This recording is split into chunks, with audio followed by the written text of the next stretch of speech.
The reality is there is no one quick fix for it. I mean, we're seeing with inflation going up, you can't just give everyone a little extra money and have that apply to a house, because prices for everything will go up. The reality is that the cost of living is rising because government's creating too much cash in order to spend it. Why is the cost of everything going up? Simple answer, greed. When the cost of things go up, it hurts some people, but it benefits those at the very top. Different realities and messaging about inflation from different political parties. So with inflation at a new 31-year high, how are parties, or leadership contenders in that case, using that number for their own political gains? It's Thursday. I'm here with that issue. Chantal Hébert, Andrew Coyne, Althea Raj, and Elamine Abdul Mahmoud. Good to see everybody. We've talked about inflation in the past, certainly, but as it continues to go up, we're hearing now from Jagmeet Singh, for instance, blaming big corporations, the Conservatives blaming the government. Andrew, maybe I'll start with you in terms of how effective this blame strategy is and how they're using it to fit their political narrative. Well, governments get to claim credit when things are going well, rightly or wrongly, and they get blamed when things are going poorly, rightly or wrongly. There seems to be a sort of an all-party conspiracy to ascribe to the government of the day enormous powers in the short term over the economy that it doesn't actually possess. There is some truth to the argument that a lot of the spending that went on during the pandemic relief, which was financed by the bank, has contributed or broadened out what were initially supply chain disruptions and the problems in the Ukraine. So there's a bit of blame in that sense. The trouble when you come to try to lay too much blame on the government for it is, and I'm talking about the Conservatives here, is what would you have done differently? Would you not have spent the money to provide people with short-term relief during the pandemic when they were basically locked down the economy? Or if you would you not have allowed the Bank of Canada to finance it and therefore, or finance a good part of it, or then therefore would have had much higher interest rates and much slower economic growth? Naturally, I don't expect the opposition to address these questions because it's too much fun just to point the finger at the government. The one that's just completely out to lunch is Jagmeet Singh. Somebody once said that the NDP has the economic, sense of a 13th century peasant. The notion that this is all about greed. Presumably the corporations were just as greedy during the 30 years when inflation was 2% or less. So they didn't suddenly get 3 times as greedy. Something else changed that has contributed to this inflation rate.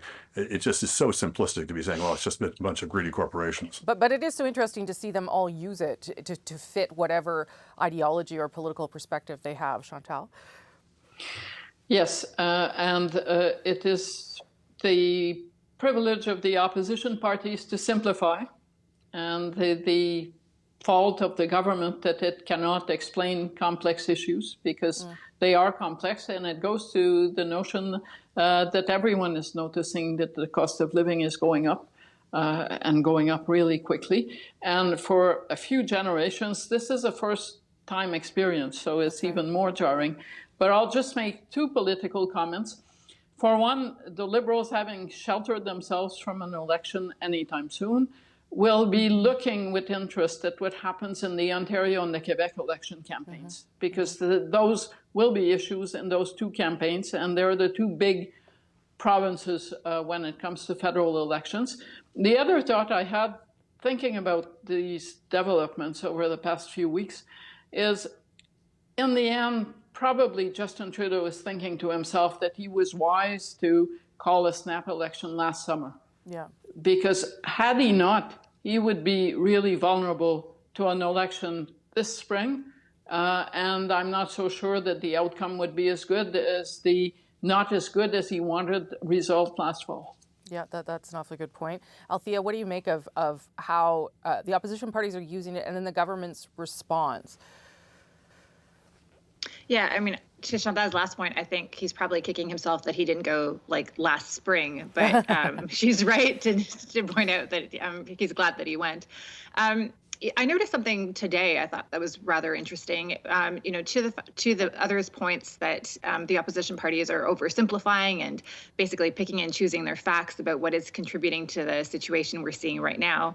The Prime Minister tried to basically lay the blame at Vladimir Putin's feet by saying the reason that we have inflation this high is because Putin has invaded Ukraine. And, absolutely that has contributed to commodity prices going sky high.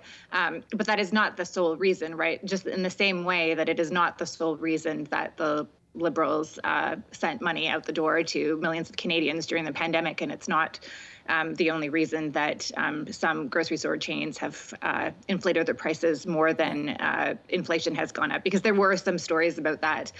Everybody's kind of trying to make it out to be a rigged system, to your point, to fit their narrative. But to me, I thought it was telling, because the government has tried to explain the situation in more complex terms. I would say until this point, in trying to say, you know, it is about global supply chains, and it's about the war in Ukraine, and it's about pandemic spending everywhere. And, you know, we couldn't have seen this coming. And now they are also trying to find an easy boogeyman to put the blame. And it is, the inflation is lasting longer, I think, than everyone had thought or predicted, Elamine. And so when everyone's feeling the pinch, then how does a government cope with that? How can they possibly explain it, to Althea's point? The big buzzword around inflation back in November, December was transitory. The idea that this was going to pass at a certain point, and it will not be long. And maybe if the Bank of Canada can kind of have a control over it in the next few months, then this period of time will pass. I think Ukraine changes everything, in the sense that it changes the timeline of when we expect that inflation to be under control. Now, suddenly the government can't continue. I mean, it's very good that they're using nuanced language to explain what's behind inflation. Probably can't continue simply explaining. It sort of puts them in a tough position where they have not acted sort of significantly enough. And that's where the NDP narrative can come in. And sure, Andrew can say that it was a particularly simplistic narrative. I think that's true. But that's where Canadians are feeling inflation the most. And I think we would be sort of remiss to let the government off the hook in terms of suggesting that there's nothing that they can do, because certainly they can do a lot more targeted relief. Something that is not just like a blanket sort of here's a blank check for everybody in Canada, but lower income families are feeling this quite acutely right now. And I think there has to be some kind of solution to that, because if the Bank of Canada does what it's going to do, which is continue to raise interest rates, it is going to be the poorer Canadians who suffer. And I think the government has to have some kind of answer for that. Chantal, then Andrew. I think if the Bank of Canada is going to do what I believe it's going to do, it's not just lower income Canadians who are going to suffer, and that's why the government needs to worry.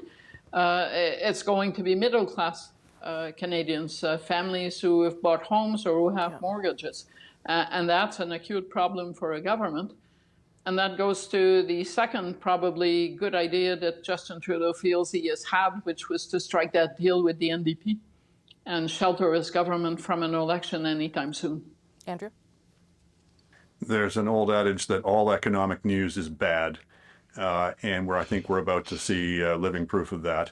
There's no doubt that the Bank of Canada has both the will and the power to bring inflation down. It has stated it is going to. It has started to raise interest rates to tighten monetary policy generally. The worry from the government's standpoint, picking up on Chantal's point, is that rising house prices no longer is our problem. Our problem becomes falling housing prices. And if we were worried about the effects of rising housing prices, the effect of a housing market collapse would be much worse. I'm not saying that's going to happen, but that's going to be one of the concerns that people have as they're trying to apply the brakes, is that they don't, just completely wreck the vehicle. So hang on to your hats. That's going to be, if that is where we go, and I'm not saying we would, but that would certainly make for much more controversy than we've known about this issue. 20 seconds to you, Althea.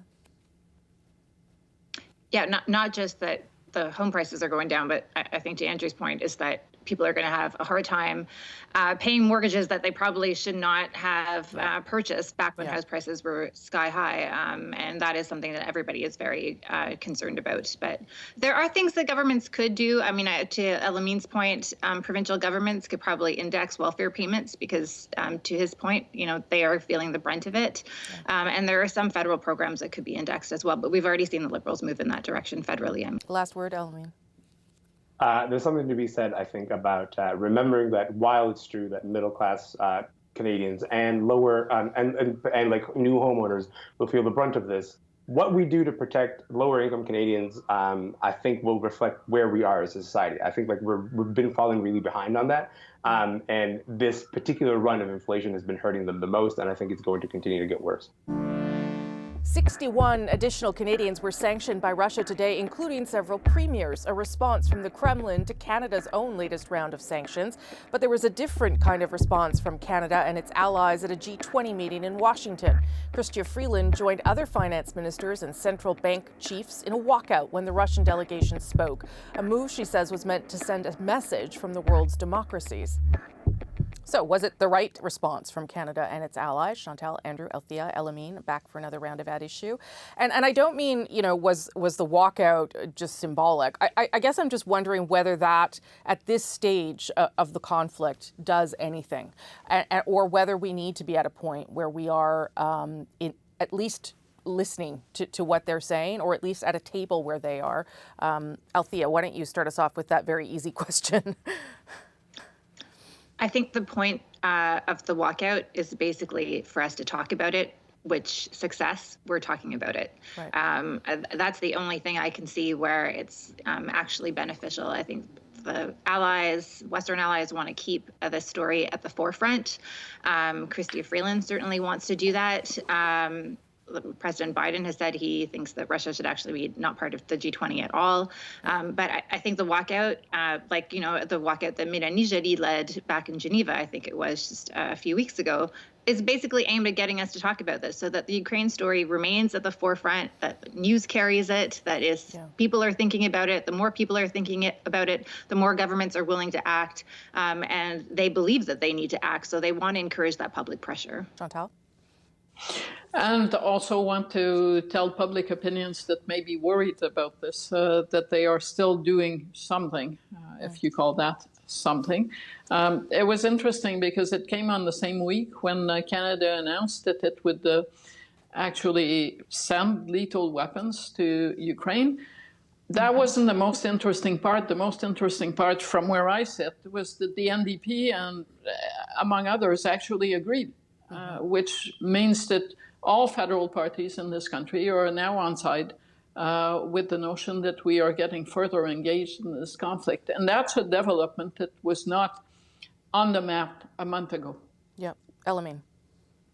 I think it's worth noting that, since Russia invaded Crimea, there was a period of time when the West sort of turned its back on Russia. But that since then, the reliance on, for example, Russian gas in, say, Germany has something like doubled in that period of time. There's been quite a bit of sort of posturing in terms of saying we don't agree with what Russia is doing. And then there's been a strong feeling that, the customers return to Russia every time. I think the signal here is that this time is different. This time, the West is willing to do something that is a little bit more severe and is not willing to even engage in conversations with Russia. I think that remains to be seen because you can do that in the short term very well. But until you see sort of a meaningful shift, if, for example, in Europe away from Russian energy, it's kind of tough to say what kind of, what consequences these big symbolic movements will have. Andrew. Dealing with Russia's invasion of Ukraine will require a mixture of substantive measures like sanctions, like supplying weapons to Ukraine, but also symbolic. What Russia has done is so far beyond the pale, not only in invading Ukraine, but the atrocity that's committing there on the mass scale is so far outside any acceptable norms of international conduct that we cannot allow any kind of semblance of normalcy. So we need to freeze them out in every conceivable way. The question is not whether we should have walked out of the G20. The question is, why was Russia there in the first place? And the answer, of course, is the Western democracies do not speak for the world, unfortunately, for this. They speak for themselves. It's been hard enough to maintain unity amongst the Western democracies on things like sanctions, but on things like keeping Russia out of, not dealing with Russia in a normal way, like a normal state, treating it as a pariah state, that has to remain part of the toolkit. Okay, I'm going to leave it there. Thank you, everybody. Appreciate taking on two difficult topics this week.